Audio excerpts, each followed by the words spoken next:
All right, mastering. Part 4, mastering. All right, so here's what we're going to do. We're just going to use this. The mix is solid. We already did everything we could possibly do to make that mix sound good. So mastering shouldn't be so complicated.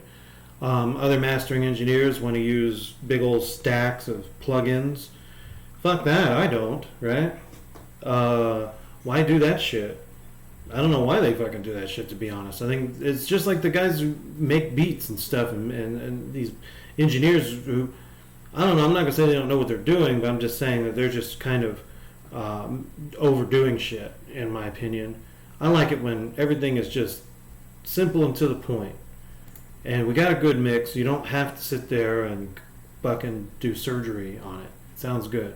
So we're just going to get a good master. We're going to set the volume. We're going to get it loud. I'm going to apply some de-esser only to kind of control, weird frequencies in the range where you typically hear S's and T's, but we don't have any vocals in this, but sometimes you hear instruments that do the same thing. Foundation, once again, it's making balancing the foundation out to where it sounds pretty even in terms of bass and top end relationships and frequencies. Resonance filters, we're going to notch out any resonances that seem to be making things sound unclear. And then we're going to set tone in the end. Presence for a little bit of excitement, or back off on it. Treble for the same to kind of brighten it a little or not. Mid-range, we're not going to touch it. Everything's pretty mid-rangey as it is. Bass, we're going to maybe add a little bit more bass. I never mess with mid-side. I don't mess with mono maker or stereo enhance. Just fucks everything up, so I don't really mess with those. Actually, to be honest, I don't really know what I'm doing with them. I know what they do, but I don't know how to use them in a way that sounds good. That's really what it is. I know what they do. I know stereo enhance is widening things. I don't think we need to make anything wider. I think we can handle that in the mix. You can pan things if you want.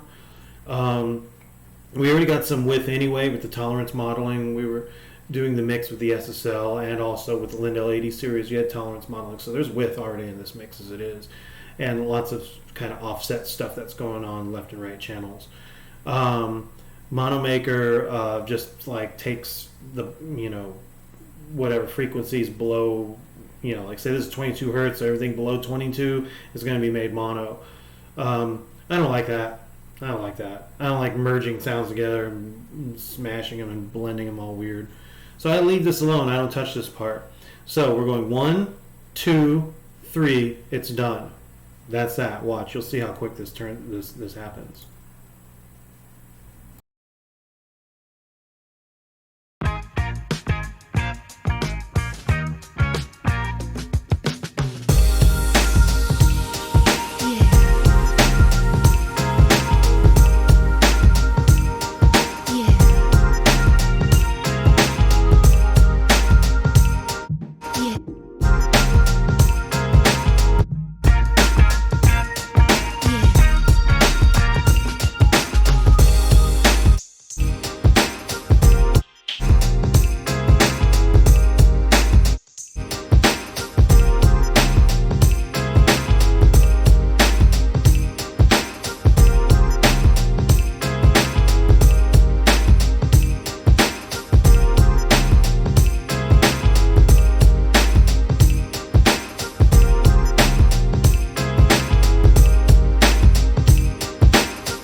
Sounds good to me. Like that.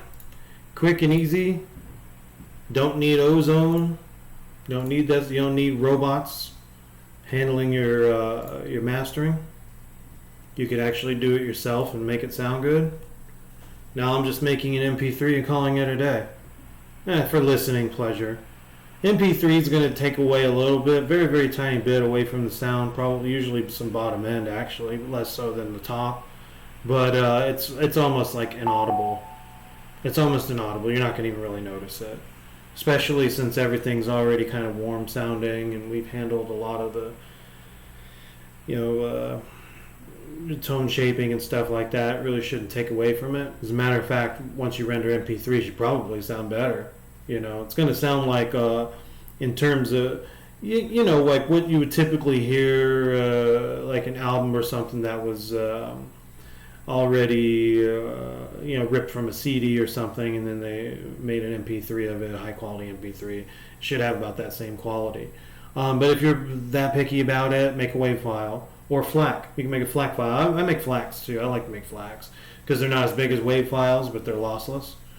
Free lossless audio codec, so you can make FLAC files, and those sound amazing. Those sound great, and you can pack a whole bunch of them on your phone and stuff, and so you can definitely do FLACs. But I just do MP3 because I send things through the email, and I don't always want to use WeTransfer and all this other stuff. And I mean, you're still retaining pretty much all the information as long as you're using a rendering high quality MP3 and allowing I put dither in, fix quantization errors if there are any, just like a just in case thing. Well, anyway, it's done. It's mastered. Have a nice day. Thanks for watching. It's your boy Vigilante Styles. Watch my other videos, of course, and I'm out. Peace.